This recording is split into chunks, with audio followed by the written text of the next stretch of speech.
Queridos, eu quero nesta noite, mais uma vez, convidá-los, mesmo sentado, nós vamos falar com Deus, nós vamos conversar com o Pai, em nome do seu Filho Jesus, para agradecermos por tudo que o Senhor tem feito a nós. Muitas vezes nós nos aproximamos de Deus apenas para pedir, apenas para reclamar alguma coisa, para suplicarmos por alguma coisa.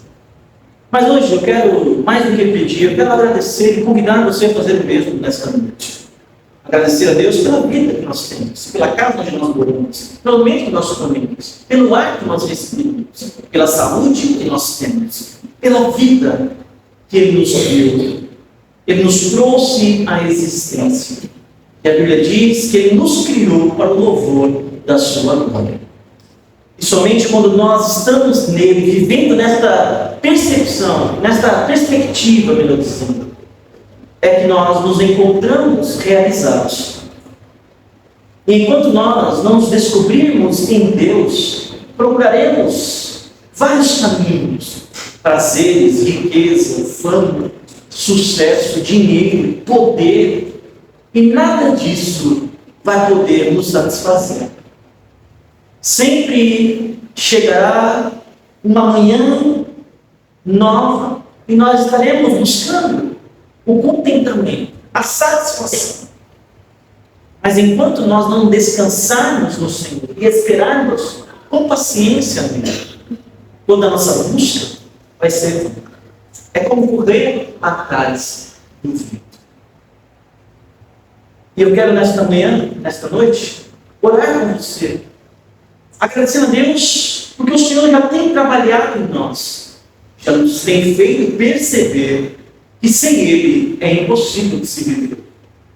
Então eu quero pedir, convidar você, se possível for, curvar a sua cabeça mais de uma vez e pedir ao Senhor: Senhor, nos faça entender a Tua vontade, nos faça entender porque o Senhor nos criou, qual é a razão de nós existirmos, qual é o propósito de haver alguma coisa em vez de não haver nada. Por que nós somos o que somos? Por que nós fomos criados, trazidos à existência? E que nesta noite o Senhor te dê a resposta. E que você nunca mais perca de vista. Nós fomos criados para o louvor da sua glória.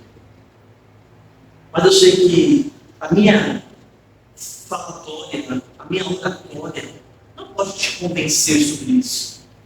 Por isso nós oraremos, pediremos que o Espírito Santo de Deus nos convença disso. Pai, em nome do Teu Filho Jesus, mais uma vez, aqui estamos reunidos neste lugar, para, antes de mais nada, te agradecer. Agradecer pela vida, agradecer pelo lar, agradecer, Senhor, pela saúde, agradecer, Senhor, pela casa onde nós moramos, pelos familiares que o Senhor nos deu, pelos pais, pela mãe, pelos irmãos, pelos primos e primas, tios e tia, avô e avós, pelos pais biológicos e aqueles, ó Pai, que assumiram o papel. Deus, nós te louvamos, nós te bendizemos. E te pedimos, ó Deus, que o Senhor continue, Pai, a nos instruir no caminho a qual nós devemos andar. Que a nossa alma, que muitas vezes busca, Pai, os prazeres na vida, na riqueza, na carreira, no dinheiro, a satisfação, a significância para a vida. Deus, que nós possamos nesta noite nos encontrar em Ti. Porque só em Ti, Senhor, a nossa alma encontrará descanso. Deus, tem misericórdia de nós. Nos ajuda em nossas fraquezas e nossas limitações. Nos ajuda a entendermos a mensagem do Evangelho, o Evangelho do Senhor Jesus Cristo. Porque, sem dúvida alguma, este Evangelho nos transporta para o reino que nós ainda não imaginamos. Nos transporta para uma realidade que humanamente é impossível de nós desfrutarmos. Assim, nos ajuda, Senhor, a percebermos essas verdades. É o que nós pedimos e te agradecemos, em nome de Jesus. Amém. Queridos, como o nosso intuito é compartilharmos o Evangelho de Cristo, eu quero nesta noite fazer isso, exatamente isso. Falar sobre esta mensagem que nós entendemos ser a única capaz, como Paulo vai dizer, O Evangelho é o poder de Deus para a salvação de todo aquele que crê. Ok? E a minha pergunta é essa: você conhece o Evangelho de Jesus Cristo? É uma pergunta que nós temos usado, é uma pergunta que nós temos feito todos os sábados, a fim de nos despertar para esta verdade. Nós, na semana passada, nós falamos por que Deus simplesmente não nos perdoou. Por que Deus simplesmente não mudou o rumo da história depois que Adão e Eva pecaram, caíram, transgrediram a lei? Por que Deus não simplesmente perdoou como nós devemos perdoar uns aos outros? Por que Deus simplesmente não fez isso? Passou uma borracha apagando e anulando a nossa dívida. Por que Deus não fez isso? Semana passada nós falamos o porquê. Que isso era impossível Deus fazer desta maneira. Porque Deus é justo. Nós não somos. E o que se espera de um Deus justo é que Ele exerça justiça. Você sabe que as injustiças, muitas vezes, praticadas contra nós é algo que nos deixa indignados, injustiçados. E a Bíblia diz que não há ninguém tão justo como esse Deus. Então, por que Deus simplesmente não nos perdoou, apagou, anulou a dívida, cancelando-a e fazendo que nós desfrutássemos da eternidade? Porque Ele é justo, nós não somos. Falamos um pouco sobre isso na semana passada. Nós falamos também que esse Deus justo não é apenas justo, Ele é santo. Um Deus santo que não tolera a impiedade, que não consegue ver o mal não consegue parar diante dos seus olhos. Mas nós não somos santos. Pelo contrário, nós somos pessoas em essência má. Ainda que nós não exerçamos toda a malignidade que nós podemos exercer. Porque a educação, os pais, a lei nos reprime, nos corrige. Mas se não houvesse consequência, se nós não colhêssemos o fruto amargo, certamente faríamos coisas surpreendentes. Porque é isso que reside dentro da nossa própria natureza. Somos assim, não precisamos nem ser ensinados. É algo que brota naturalmente dentro de nós. Fazemos mal. E quando não fazemos mal, tentamos esconder o mal que está lá dentro. Porque se todo mundo visse ou conseguisse ver o que tem dentro de nós, iria assustar. Então Deus é santo, nós não somos. Por que Deus não simplesmente perdoou? Por causa destas duas características principais: sua santidade e sua justiça. Mas Deus não é apenas santo e justo. A Bíblia também escreve que Ele é amor. E escolheu amar. Deus é justo, santo, mas também é amor. E escolheu. E talvez nós fiquemos maravilhados com essa notícia. E de fato é uma notícia extraordinária. Porque Deus, além de ser santo e justo, e se Ele fosse nos tratar apenas nesses atributos da sua santidade e da sua justiça, nós estávamos arruinados, perdidos. Por quê? Porque não somos santos, porque não somos justos. Pelo contrário, a Bíblia diz que todos nós pecamos. E estamos carecendo da ajuda, da glória de Deus. Mas a Bíblia revela que esse Deus não é apenas justo e santo. Ele também nos revela que esse Deus é um Deus de amor. E mais do que amor, porque Ele podia ser amor e escolher não nos amar. Mas Ele é amor e nos escolheu amar. E nós louvamos a Deus por isso. É por isso que Jesus desceu do céu, se fez homem e morreu em uma cruz. Porque Deus é amor. Porque Deus é justiça. Porque Deus é santo. É por isso que Jesus foi à cruz. Por isso que essa pergunta, faz todo sentido. Nós não somos bons, nós não somos justos, mas Deus escolheu amar. Mas como que um Deus santo, justo como eu e você. Apenas através da cruz de Cristo. Apenas através de alguém fazendo uma ponte. Alguém religando aquilo que havia sido rompido por causa do pecado. A Bíblia diz que o pecado nos afasta de Deus. O pecado, por ser Deus santo e justo, e se fosse nos relacionar com Ele, ou se fosse relacionar-se conosco, na condição que nós nos encontramos, pecadores, nós iríamos morrer. Nós não iríamos suportar a sua presença por causa do pecado. E a Bíblia diz que todos pecaram. Eu, você, a pessoa que está do seu lado, atrás, na frente, todos. Grandes e pequenos, homens e mulheres, jovens e adultos. Davi vai dizer que, na verdade, já nascemos em pecado. Perceba o que eu quero dizer. Você já viu crianças fazendo arte? Sim ou não? Em sã consciência, qual é o pai ou o adulto que ensinou a criança a fazer arte? Pode até acontecer, né? Alguns pais meio desmiolados ensinar o filho a mentir, a ser ganancioso, a ser avarento, a ser orgulhoso.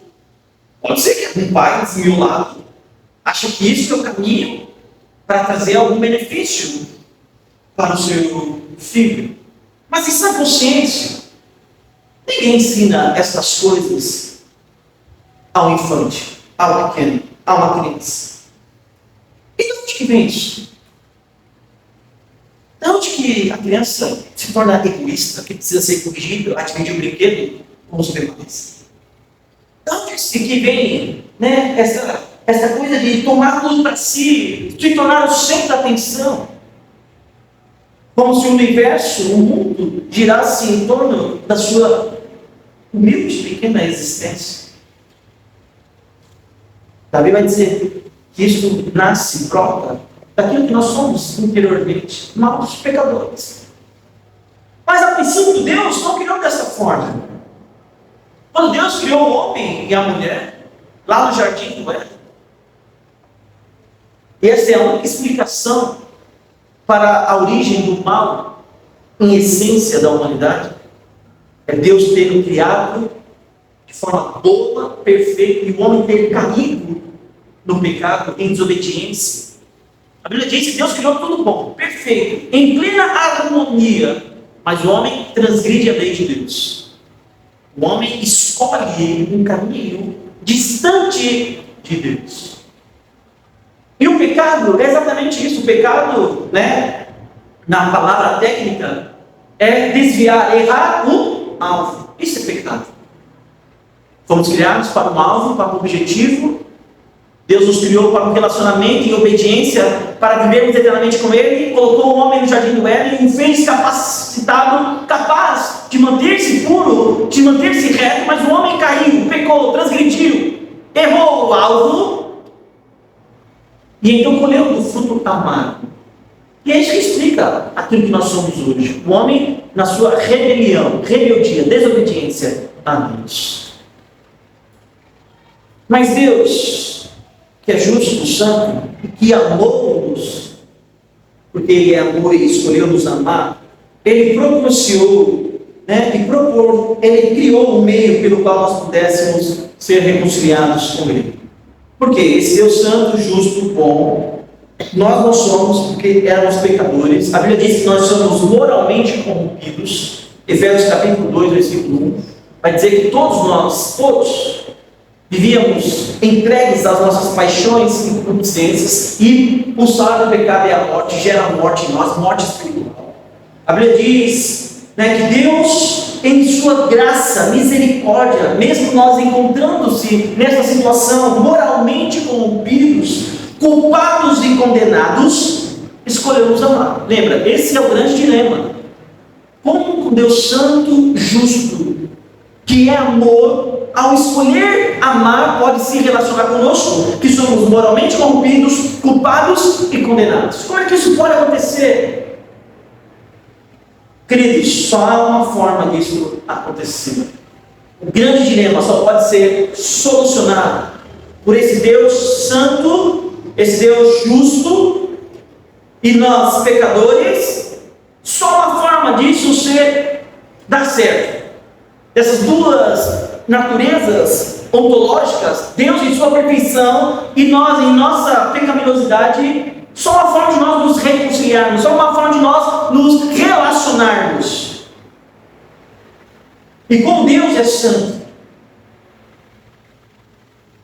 e como Deus é justo, e glória a Deus que isto é verdadeiro, porque a Bíblia diz que esse Deus santo e justo, Ele é o Criador de todas as coisas, o onipotente do universo. Imagina se aquele que fosse todo poderoso fosse a semelhança de Thanos, que com o estralar dos dedos acabou com tudo.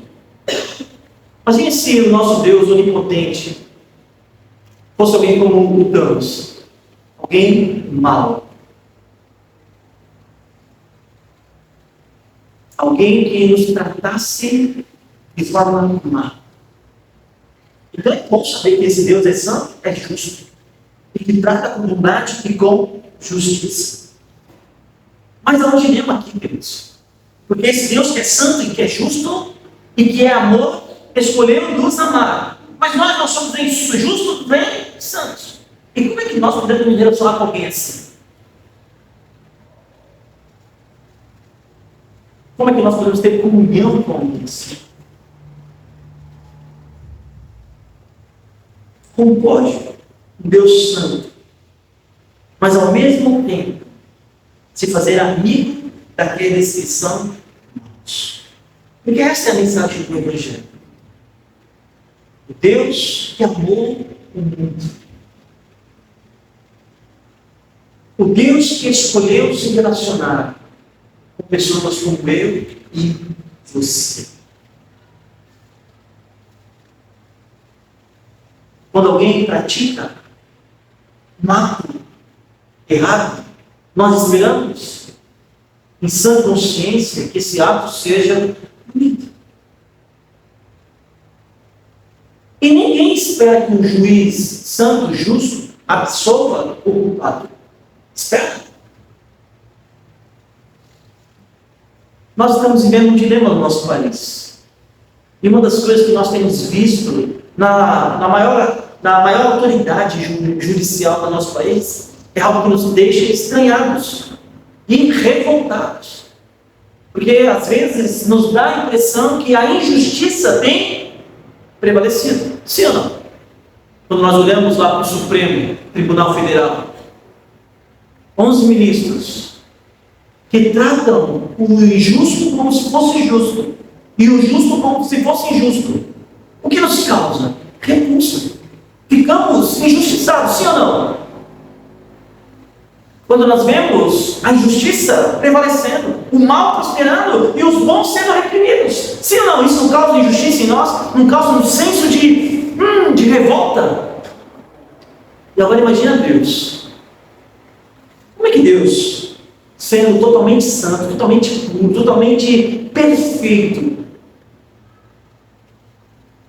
pode se relacionar comigo, pode se relacionar contigo, e não causar nenhum tipo de estranheza,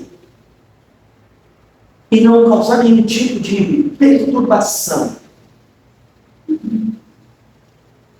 Porque foi isso que Deus escolheu. Escolheu relacionar com o seu povo. Escolheu relacionar com aqueles que é alvo do seu amor. Então essa é a mensagem, esse é o grande dilema do Evangelho. Como que, de um lado, esse Deus que não tolera ver o mal, não consegue suportar ver a injustiça, escolheu amar alguém justo como eu, alguém pecador como eu, e não causar estranheza, e não causar confusão, e não se tornar injusto como eu. que esse Deus justo pode justificar pecadores? Como é que esse Deus justo pode perdoar sem punir? Como é que nós podemos olhar e dizer que a nossa corte é uma corte justa quando ela flerta com a injustiça? Quando ela simplesmente deixa de punir o ímpio, o mal.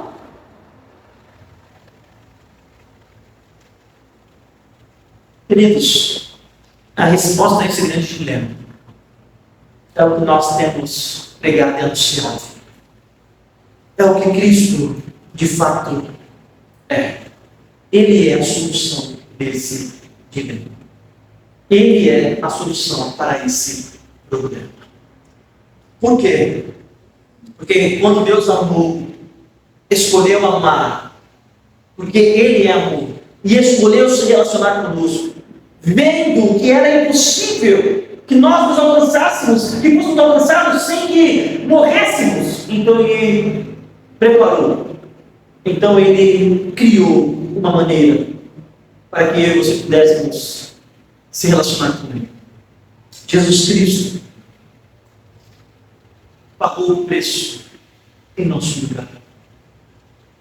Jesus Cristo se colocou em nosso lugar. A Bíblia diz que o salário do pecado é a morte, mas o dom gratuito de Deus é a vida. Mas o dom gratuito de Deus é a vida eterna por meio de Cristo Jesus. E não a despeito de Cristo Jesus. Jesus Cristo é o único que pode nos reconciliar e resolver o dilema que nós acabamos de apresentar. Jesus Cristo se coloca no nosso lugar. Jesus Cristo paga o preço que você deveríamos pagar. Jesus Cristo se coloca no nosso devido lugar. É por isso que Ele se fez homem. É por isso que Ele se fez carne. É por isso que Ele veio ao mundo. É por isso que Ele sofreu o que sofreu, foi pendurado no madeiro.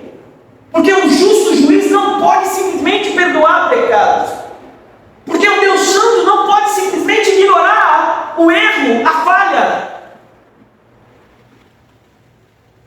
E a lei exige que o sangue fosse derramado. A lei exige que a sentença fosse cumprida. Mas nós não somos capazes. E não éramos capazes. E nem seremos capazes de quitar essa dívida. É muito alta. Então Cristo se põe, se oferece, se entrega. Cristo paga o preço. O preço que somente alguém como Ele poderia pagar.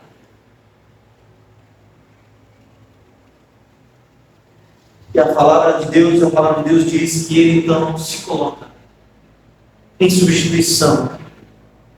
Porque Deus amou. Porque Deus escolheu amar. É aquele versículo que você conhece, já ouviu muito por aí. A Bíblia diz lá em João, capítulo 3, 6, versículo 23, ou 3,16, por exemplo. Estou inventando outro endereço. Em João 3,16 vai dizer que Deus amou o mundo de tal maneira que deu o seu Filho unigênito. E você já parou para pensar por que Deus deu o seu Filho? E o que significa dar o seu Filho? Nós acabamos de dizer, Deus é amor e escolheu amar.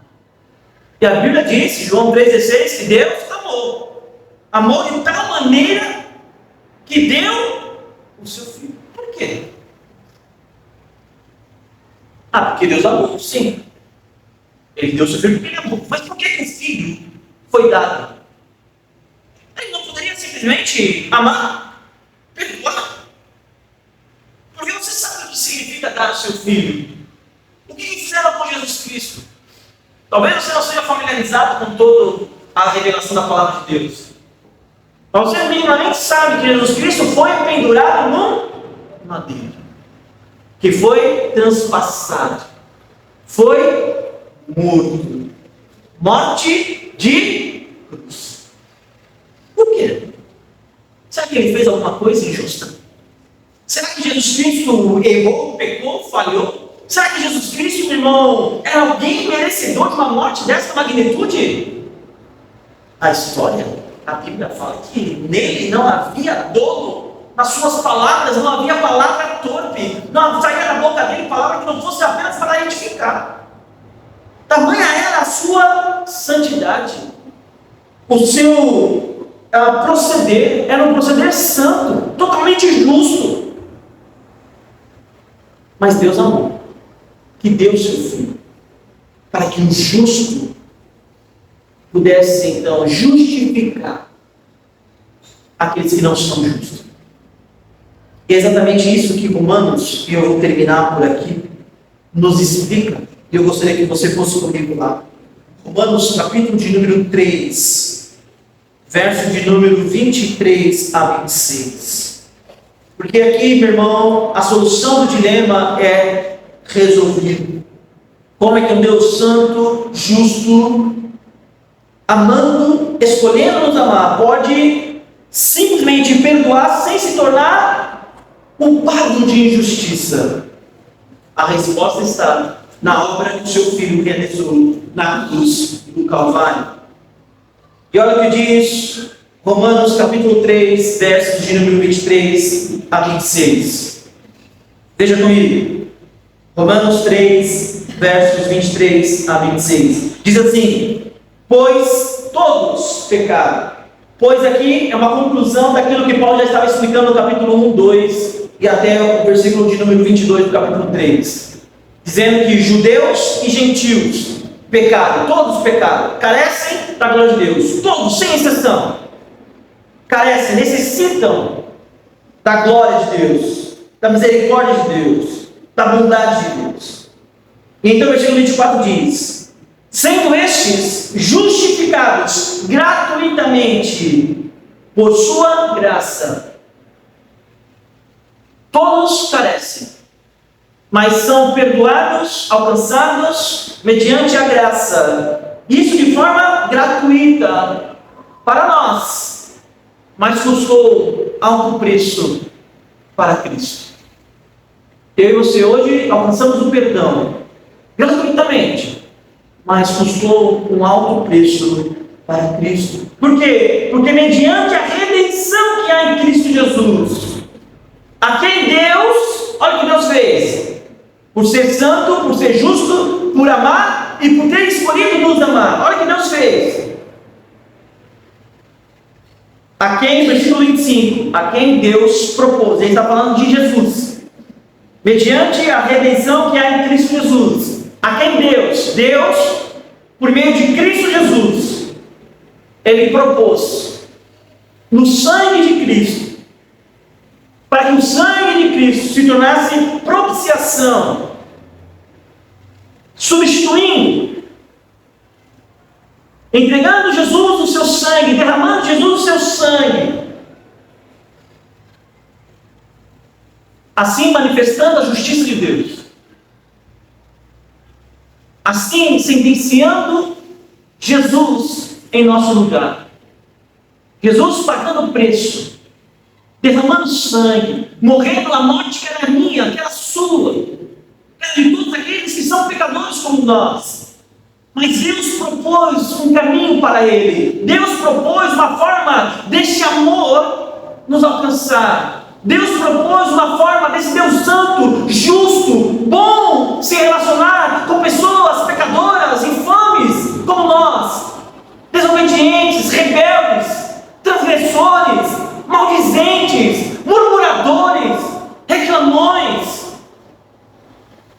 Deus fez uma forma, Deus estabeleceu um meio para resolver o dilema. Ele entregou o seu filho. Jesus se colocou em nosso lugar, ele derramou o seu sangue para que eu e você pudéssemos ser perdoados. E para que esse Deus santo, justo, não deixasse de ser santo nem justo. mas se tornasse Ele mesmo justo e justificador de todo aquele que tem fé. De todo aquele que tem fé nesta obra que Ele propôs para nos reconciliar consigo. Olha como o versículo termina, versículo 25. A quem Deus propôs. Foi um plano de Deus isso. Às vezes a gente fala de Jesus como se Jesus fosse um coitado, que não tinha como resistir, que não tinha como ele destruir a força do império, os acusadores. Mas na verdade, Jesus se colocou. Ele entregou. Se você lembrar daquele episódio, na noite em que ele foi traído, a Bíblia diz que depois de cear, eles foram para um lugar chamado Getsemane. Ali estavam os discípulos com o Senhor Jesus, orando, num momento crucial da sua vida. Judas, aquele que foi o traidor, Iscariotes, não estava presente, mas já estava planejando vender por 30 moedas de prata a vida de Jesus. E ele sabia onde Jesus e os seus discípulos estavam reunidos. Naquela noite, a Bíblia diz que Judas negocia um preço, o preço é pago, então ele conduz uma caravana com seus inimigos, com inimigos de Cristo, para ir até aquele lugar onde Jesus estava reunido. Quando aqueles homens chegaram diante de Cristo, Jesus, já sabendo o que estava por acontecer, se coloca na frente para que os seus discípulos não sofressem nenhum dano. E quando aquela multidão pergunta onde está Jesus, ele diz: sou eu. Quando ele diz que sou eu, o que acontece? Vocês lembram o que acontece com todos que estavam atrás dele? A Bíblia diz que naquele mesmo momento que ele falou assim, sou eu, todos os inimigos caíram no chão. Tomados de susto, levantaram-se, sem saber o que aconteceu, e perguntaram de novo: cadê Jesus? Vinha lá atrás dele. Ele diz pela segunda vez: sou eu. Cai todo mundo de novo.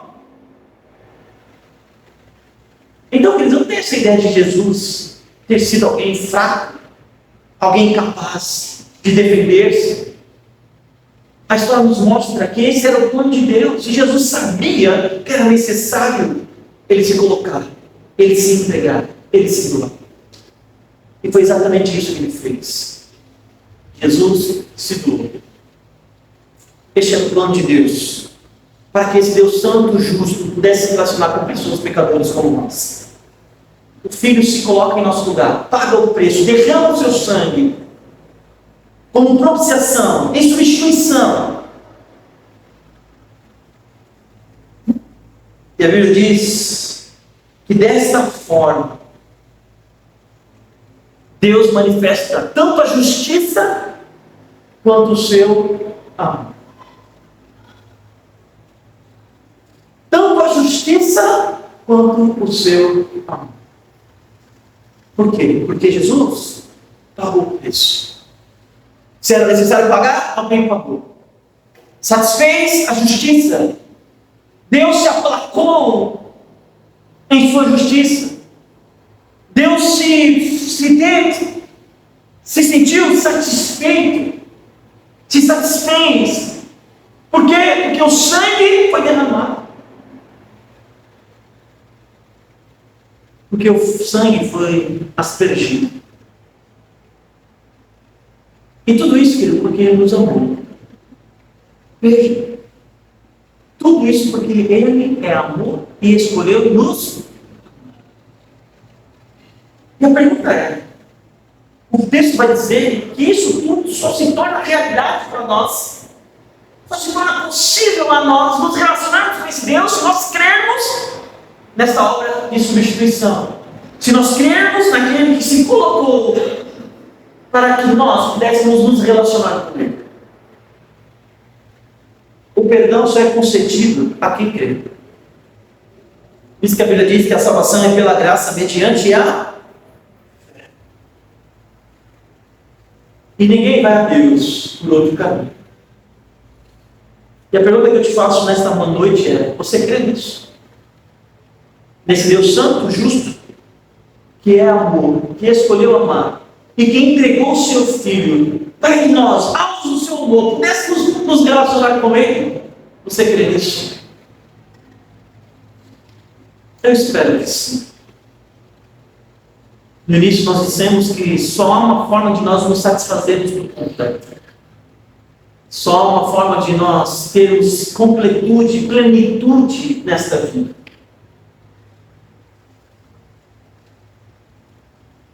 E quanto mais novo nós nos descobrirmos, e quanto mais novo nós percebermos qual o sentido da nossa vida, menos cabeçada nós daremos nela. E a pergunta que eu te faço nessa noite é: você crê nisso? Você crê que esse Deus que é justo, bom, que é amor, propiciou e criou uma forma de nós nos relacionarmos com Ele, sem que Ele se torne injusto? A pergunta é esta: você crê nisso? Porque somente quem crê terá os pecados perdoados.